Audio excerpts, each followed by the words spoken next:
Hello and welcome to our next topic, mid-air flight collision. The sky has a lot of space. There is no traffic in the airspace compared to the land. Only few birds fly in the air. So why do planes crash in the mid-air? Here we will see in brief about this to have a basic idea. First let's see about the air traffic control station. The air traffic controllers in the control station uses radar and electronic devices for monitoring the aircrafts.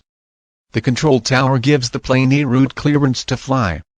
It directs the movement of the aircraft in the sky. The controllers monitors and manages multiple aircraft and instructs the pilot.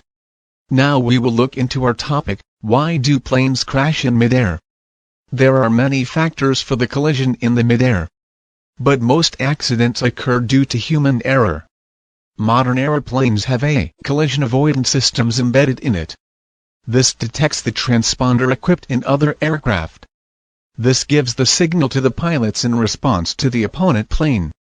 Only if these devices get into malfunctioning then accidents occur. Certain times pilot ignore the warning signal. Therefore the flight shall perish from the swift.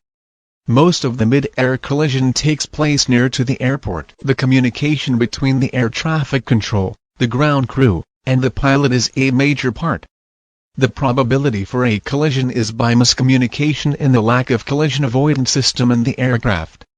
So how to prevent this mid-air collision? Using traffic collision avoidance system in all the aircraft, the pilot can be alerted.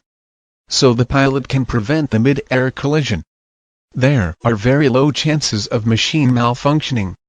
Compared to olden days aircraft collision, now it has been drastically reduced. Thank you. Know the basics from the Facts Known channel. Subscribe, share, click the bell. Stay tuned. Meet you soon. Till then, goodbye.